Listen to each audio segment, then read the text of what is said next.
Welcome, ladies and gentlemen, to the Mando review. This is episode 6, aka chapter 14, titled The Tragedy. We both were kind of shy on our notes this week, so this will probably be, unless we just start rambling, an all-time low as far as, minutes on the vid. I was about to say, I want you to open up about this because, your first thing has a lot more to do with, the opening scene. Yeah. Okay, well, this is just, I'm Legends head. Everybody knows this. Yeah. So The Legends lore keep, if you're not really into the dark text, then you must, you must ignore whatever I say right here, or else you will get offended. But the whole episode hinges on this apparent ease of accessibility to Tython, right? Mando shows up right at the beginning of the episode. Then Boba shows up a little bit later. Yeah. And we get Slave One, which is awesome. Yeah. And then the Imperials show up. And the troops come down. But Tython's in the deep core, man. That's gravity wells, space anomaly type stuff that is hard to traverse. And it was said the only way to easily travel in there is to be a force sensitive. Right. That's the only way easy is that kind of travel. Yeah, it said they even had collapsing hyperlanes. So Yeah. well-known hyperlanes that are the main method of travel Yeah. regularly kind of fold in on themselves and and yikes. kill whoever's in them. Yeah. So yeah, it's pretty sketchy place to travel in. So you could have just made it a 43-minute episode instead of a 33-minute episode, and just did 10 minutes at the start of some really cool space travel, Right, trying to almost kind of the same scene. that would have been like you in said, Solo. from Solo, yeah. Like in Solo when he's trying to get through the Kessel Run. Actually it's the what is it called? Something Maelstrom. Yeah, It's the Kwahili Maelstrom or something like that. I thought it started with an M. Because if it was M Maelstrom, I would have remembered it. That would have been easier for me since it was phonetic. But, anyway, that's we're getting off topic with that. But that whole scene, I like what you're saying, and I definitely see how it wouldn't have been difficult with them either through the use of CGI or that new technology, the volume, for them to do some kind of really cool space travel, or not as much travel, but kind of traversing this difficult terrain, or not terrain, cosmos. And then a lot of other details about the planet of Tython, in Legends, Tython, the planet itself, had a strong connection to the Force. Extremely rich. So much so, and it was so much so at the balance of the Force, you could consider it the center, just a nature. Right. That if any Force user that was not at that same kind of balance within themselves coming onto that planet would throw the weather systems out of whack. Right. Literal Force storms. Yeah, I was about to say, which gave birth to that mini-series. That's where they get the name from. Yeah. And it's really a wild place to be, and also really hard to get to. Right. And so one of those things, not only you mentioning, I'm going to basically ask again, kind of in two different ways, two different questions. But so basically with the way things were handled, I understand you don't like that it was so easy for them to get there to the deep core. And I had pointed out how they may have potentially tweaked that it was in the deep core to just the core, which again doesn't make it that much easier to traverse, because the core was still known to be a hard place to navigate, as, like you said, there's gravity wells, black holes, all that type of stuff still there. The closer you get to the center, the more of that stuff pops up. Right. Like, yeah, and like people would say, "Oh, I thought the outer rim, like navigating the outer rim, is dangerous." It's dangerous, but for different reasons. Like not really for like space anomalies and that sort of thing. Just the people you're gonna cross. Yeah, it's like pirates out there and stuff. Yeah, and just people who really don't care. The scum and villainy of the galaxy usually wade in the outer rims. The roads are fine. It's just in a bad part of town, like you know. Yeah. But the two things I was going to hit you with is, yeah, like I understand you would like it better if, you know, they would have spent a little time trying to travel to this difficult location. But the other thing I wanted to ask you about when we took to the review was, do you think that there should have been some sort of play with force storms because the child arrived? Yeah, honestly, and with the child being kind of like in this flex spot of where he's using these dark side powers and the light side powers as well as neutral powers like pull and push. Yeah. Like he's just kind of more of the force, and with like kind of what we saw, like how he's throwing around these stormtroopers and all of that. He's out of balance though within himself. Right, and I thought when you're out of balance is when you get the storms. Yeah, that's when you get the storms, and that's what I was gonna say as well. Like I would have liked to have seen that, you know, and like that would have been a whole lot better. I wish they would have taken the whole idea of like Boba Fett, you know, and Fennec Shand and the Imperials all showing up, and do it like an episode or two later. Like, you know, you got to think about counting this episode, the one tomorrow, and then next week. Like, this is it. But like, I know. Like, they were playing with all of probably a total of an hour and 30 minutes of screen time. Yeah, I know, which is why, like, even though, like, they might not have been able to pull it off with the time they have left. Yeah. Like... Oh, no, I think we're going to get an awesome, like, finale. Oh, yeah. It's going to go somewhere. I know that. Like, I'm just upset more about, like, you know, they didn't have to make it Tython, though. You know? Yeah. They didn't really have to make it Tython. Well, they could have made it... They didn't have to be Tython, but it had to be a Force-strong world with... I'm gonna say, like, since it was around the Seeing Stone, and, like, now that I read that, like, Dawn of the Jedi #0, and, like, kind of got some of the lore whole thing, it would have had to have been one of those first places that, had a temple. Like, it would have had to have been Octo, or, you know, Ilum, or... Ilum's a lot, or somewhere like that. Yeah, like Coruscant, Ilum, like all Lothal, these. Lothal. That would have been awesome. I mean, if they would have gone to Lothal, all these different planets, so much easier. But see, they couldn't have done Lothal only because that would have sent way too many people into like Ezra Mania. I mean, yeah, true. Especially me. If we're going to go to the planet, like, I was kind of going far with the cat. But, like, if we're going to the planet, like, I'm going to assume. Yeah, I get you. But, like, you know, honestly. Yeah. Like. So, if you had to pick a different planet for it to happen instead of Tython, just pick one. Because you probably know which one of those were the original, like. Is Ilum still destroyed? Is it destroyed? Or during this time, like... It would have started to be, like, harvested and mined and all that by the remnants of the Empire. I don't know if it would have been a little bit more difficult for them to go. Not only would it have been difficult, because they probably would have just ran into some sort of Imperial presence. Yeah, or something there. But, yeah, like, on top of that, I mean, you gotta think, they, I mean, didn't the, I'm thinking, which one was it? This is a legend story, but it's the temple on Dantooine. Mm-hmm. That was supposed to be really strong as well. Yeah, like that could be a cool place, because that got a mention in the very first movie. Yeah, and we've never seen it. Genndy Tartakovsky Clone Wars.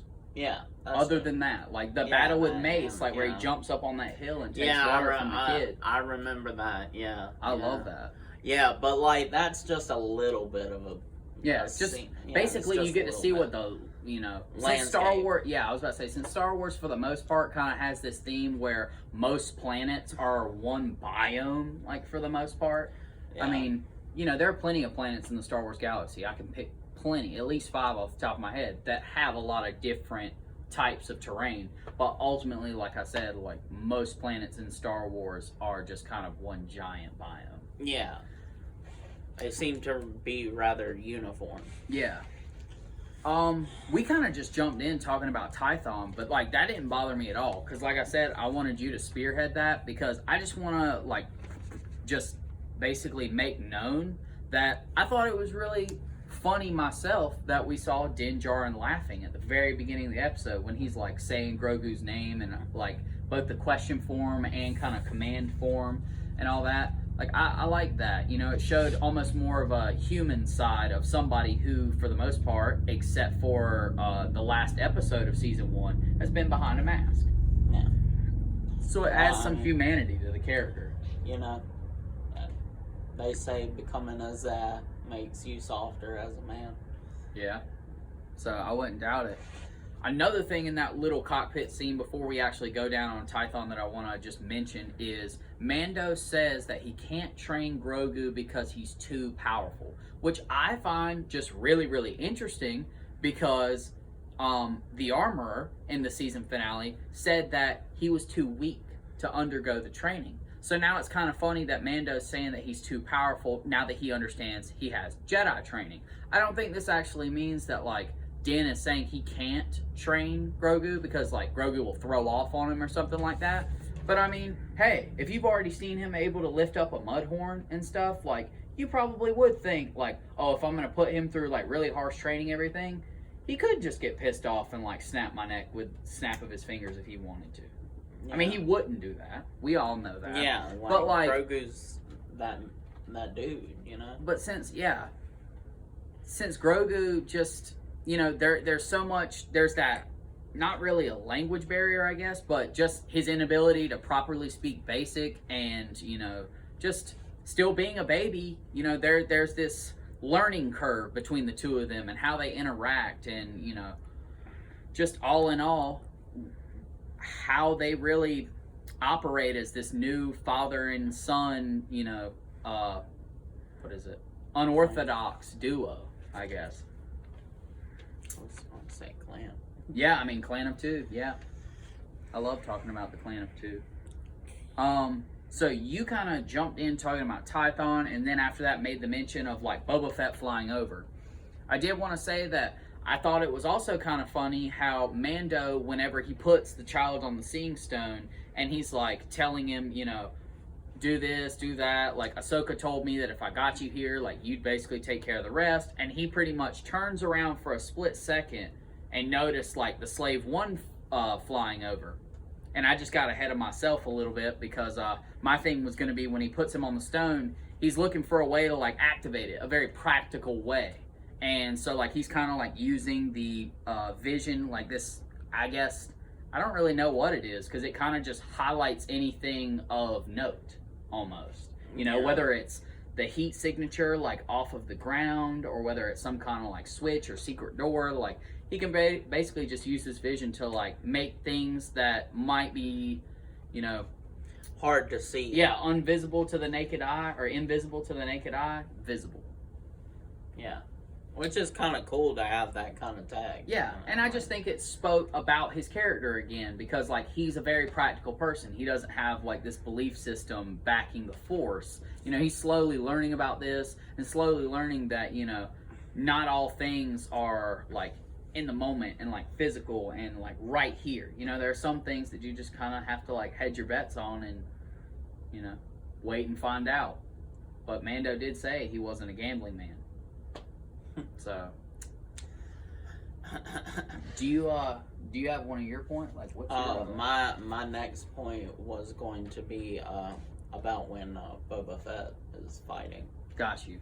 Okay, well, so like Boba Fett flies over, and when he flies over, Din is, he basically turns around, and boom, Grogu's already got the beam going up. This man's like channeling some kind of crazy force energy, or he's like sending basically a force beacon somewhere to someone. Obviously, that's what we all know that he's trying to do, is like contact a force user to be his teacher.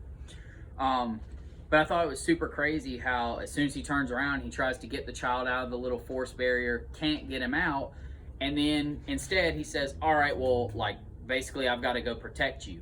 And he runs off, like, goes down, some shots land in front of Din's feet, and he hides behind a rock. And then the iconic voice speaks up and says, I've been checking you, Mandalorian. And I was like, oh, it's the boy, it's the Boba. He's here. He's here. And sure enough, he was wearing the exact same outfit that he was from season 1, episode 5. Like, everybody was wondering about those spurs, and sure enough, we were all right. There was some Boba action, just like, creeping around. Yeah. Oh, so basically, Boba's whole thing is he comes right out of the gate like, hey, I've been tracking you. The Mandalorian thinks he's after the child, but really, he's after his armor. Boba Fett is a sentimental guy to some extent. He's not overly mushy-gushy. He's a badass, ultimately. We all know who Boba Fett is from, Return of the Jedi, Empire Strikes Back before that. Like, I like the Jabba scenes better, okay? Like, I like the, on the... What is her race called? It's not the Twilight Girl that he does it to, but he basically does like a little chin rub on one of them and kind of like makes his way through the crowd, and I was like, what a savage. Yeah, he what was a savage. It was the blue one with like orange hair. Yeah, and I love him so much more in Return of the Jedi than I do Empire, because he has more action, Like, we don't really see much in Empire, even though that was his first appearance. Or, well, I mean, some people even debate that Hope is his, or like, Star Wars is his first appearance because of that one scene where he like, walks past the screen, like when Jabba lets Han have more time. Yeah. But it's just that one little, and I think that wasn't in the original film. I think that was added later, but not sure. I digress. But basically, Boba's back. He wants his armor, and Din refuses to give it to him. But they pretty much have all this stuff going on with the Empire shows up. They go their separate ways. Fennec and Boba basically start defending, just taking on the stormtroopers and the Imperials, while Din goes up to try and get the child. The child's still doing the whole force beacon thing. He tries once or twice to get into the barrier, can't get into the barrier, and instead says, all right, I'm going to protect you. Just as he turns around, the barrier goes down. And it was one of those things where, man, when that happened, it just made me think of the phrase, timing is everything. And just hate that Mando was a few seconds, like, he didn't just wait a little bit longer. Because then we wouldn't have lost Grogu-san. Like, he's got to still be here. Yeah, and like then we're kind of like underway with the fighting. So, kind of take it away, Mr. Chunky. I like the fact that this is like the first time we've actually seen full-on combat with a gaffy stick. Like, True that. That was type nice. And another question. How is Luke not dead before any of the original trilogy happens? Like, we saw what that did to the Stormtrooper armor, like, and killed them as well. Like, how is that man's Luke not dead? I mean, I'll tell you the one way. Plot convenience.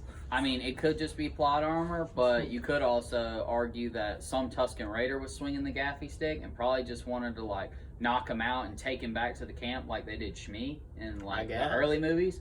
But, I think more so is you don't have freaking Boba Fett swinging that mug.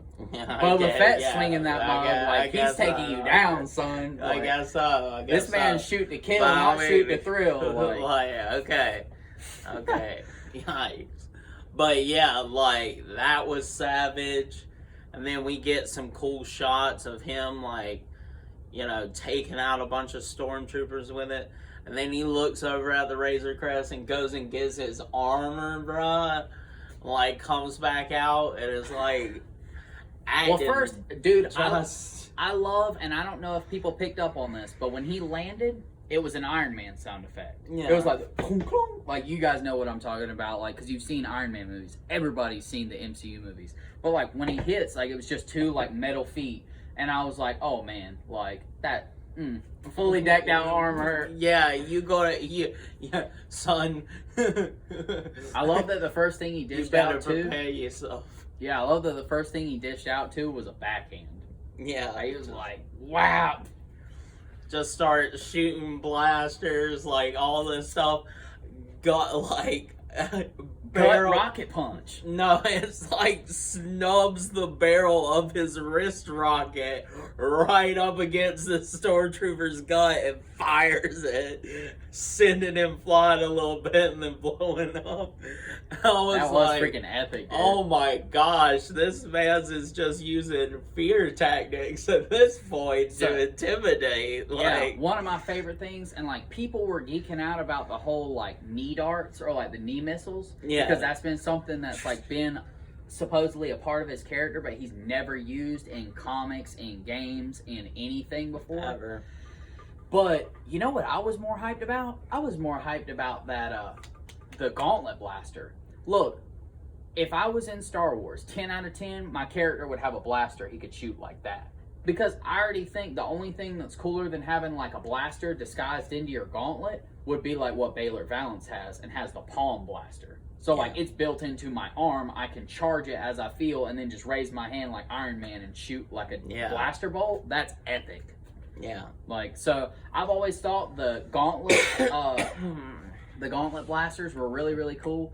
And I wish we saw Dan use his more. Like, we've seen him use it a couple of times, but not really in the same detail that when, like, Boba Fett, like, had grabbed that one guy under his arm, and he shot the other two guys really quick, and then, like, he finished that guy. Like you said, he, like, basically, you know, put it up to him and, you know, rocket punched that man.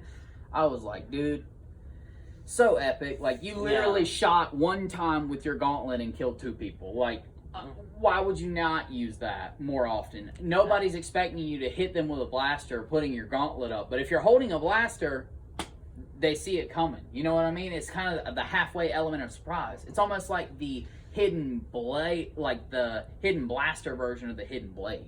Yeah. Yeah, dude. I freaking love it. Well, that's the funny thing about it though is like, and like right at the end when he does the knee thing and like they start running off and stuff. Yeah. There's one guy off to the side and he just goes. And he does like a folding of the arms or like a cross. Yeah. Like and just like literally just flexes on this guy, just makes a cross. Yeah, and it was crispy too, dude. Yeah. Like there was no extra movement. He goes, like basically, and just holds the position for a second. And I was like, what? And then he walks up and does the backpack missile on the to take out the two transports. Yeah, he was aiming for the lower one, missed, hit the top one, thus taking out both of them. So I like that he admitted that task failed successfully. Like, yeah, you know, that mean yeah, literally task failed successfully. Another thing I wanted to point out was when they're having their whole big conflict and there's, you know, these two troop transports of Imperials that come down and all these stormtroopers are fighting. I really like the first appearance of the mortar trooper. It's basically kind of the same design of the way the paint goes and like separates on the face that the incinerator trooper had in the first season, like the one that Grogu or the child threw back the flames on and made him blow up. They pretty much got the same exact color design and everything and the color pattern, but this guy's yellow, not red like the incinerator. But I thought it was really cool because we saw him in some early season 2 marketing and like advertising, but we didn't really know what it was gonna be because obviously he wasn't standing next to a mortar. You don't carry a mortar. I mean, you do on your back, but not on the front. So we didn't really know, like, until we got this episode. And then, you know, mortar trooper now. Cool. I like it. That was something that I mentioned to you right when we watched the episode that for something called Star Wars, you'd assume that there's, for every real world thing that we use in war, there's probably a Star Wars version of it. Well, up until this point, we had never seen mortars before, which, like, mortars I think are really, really useful. I mean, they're cool. You kind of have to have special skills to use that. Like, you got to know the whole trajectory thing and, like, how it works, and, like, to be really good with using it. Yeah, but I mean, at the same time, they're so simple, a child could use them. Yeah, you're talking about just dropping it down in it and stuff? Yeah, that's all you Yeah, gotta the do. angular part is the only hard part. Because otherwise, like you said, you just drop it in, turn, and cover. Like, yeah, I mean, like, well, if you're actually, like, have a bunch of them, you're not really looking to aim. You're just looking to bombard. Right, like, yeah. So, you know. Yeah. And that makes me think, like, whether he was just one lone one trying to, you know, basically send cover explosions instead of cover fire over there, Yeah. or whether he was genuinely trying to, like, hit Boba or Fennec. See, that's the wrong approach, my man. Like, Yeah, definitely. pick up a blaster like everybody else. You might do better. And so, like you said, right after Boba shoots the missile, takes out the two transports, he has a badass moment where he turns and looks at the camera, and it, you know, has a really cool score, like, kind of overlaid right there.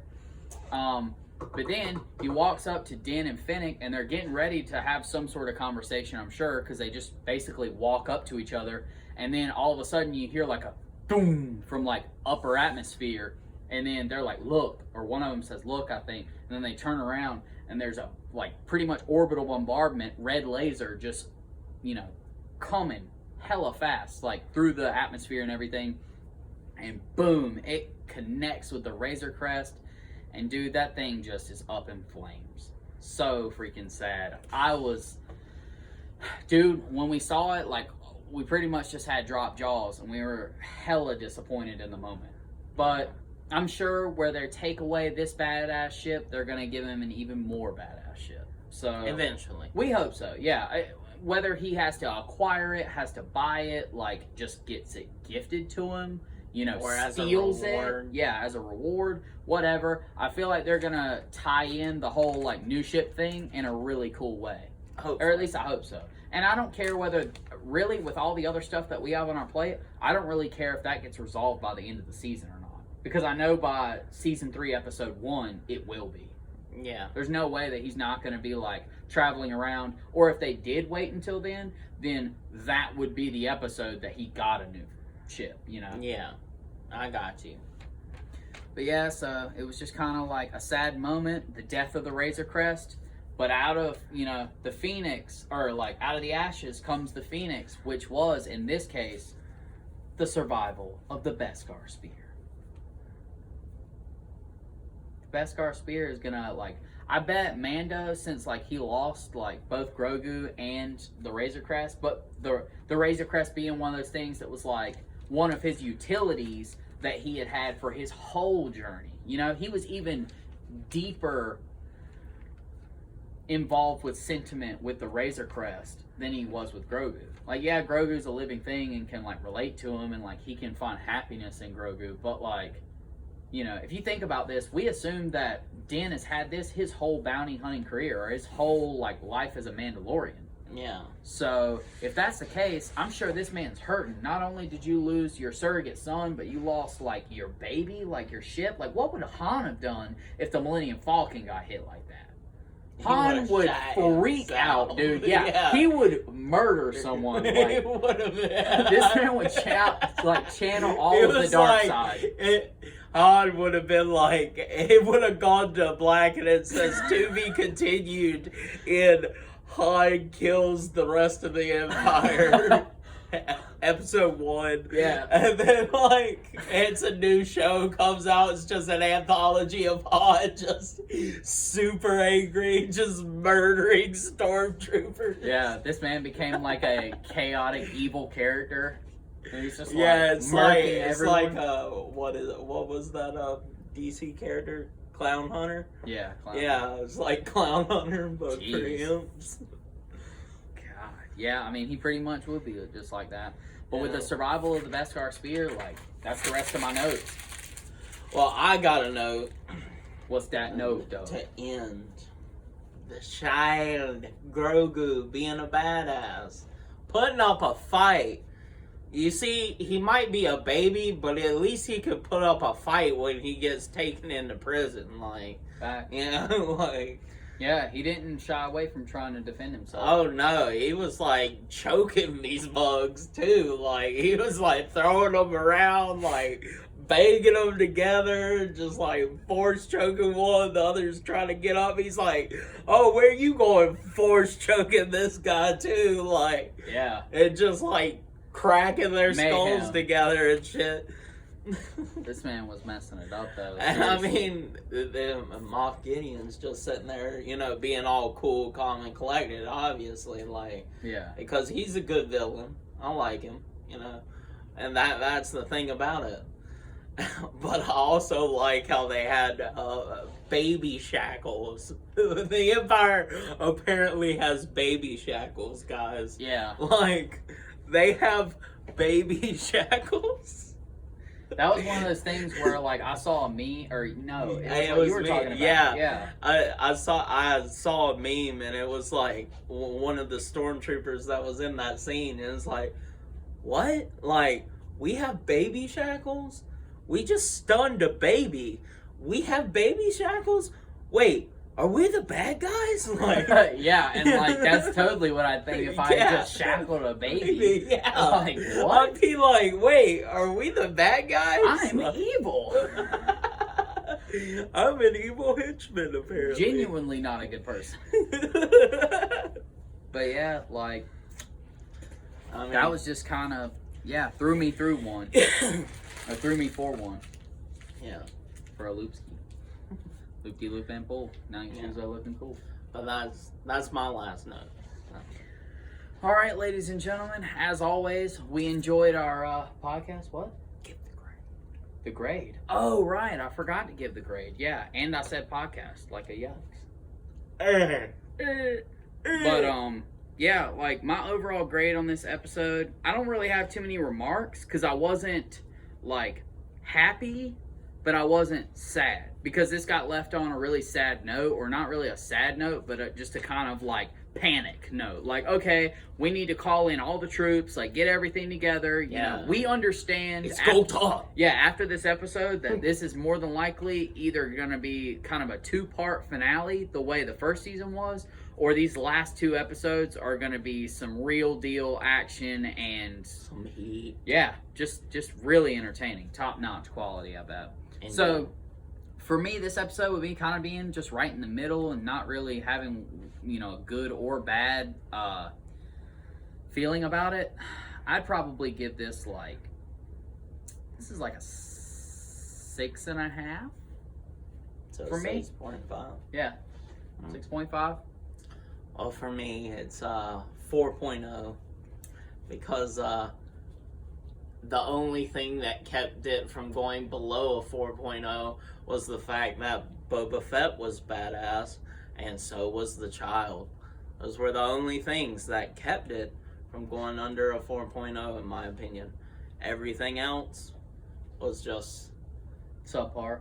Annoyed me to no end because I love Legends too much. Yeah. And yeah. I mean, I guess that's kind of what happens whenever you're that level of fan. I mean, trust me, I know too. Like, I'm right here with you. Cool. I mean, like, yeah. You know, strike one, Filoni. That's it. Oh, yeah. You did say you were going to say that. That joke, yeah. Strike one, Filoni. You get 3. Yeah. I love you, man, but, like... Come on now. Come on. Don't tweet my Legends. You said that in the interview, too. I watched it yesterday. The extended... I saw it. Yeah. The extended interview on the Star Wars show. Yeah. But anyway, ladies and gentlemen, that was our review. 6.5 from me, a 4.0 from the Matthew Sama. But until next time, ladies and gentlemen, may the Force be with you. Later. Dang, he tried to snipe.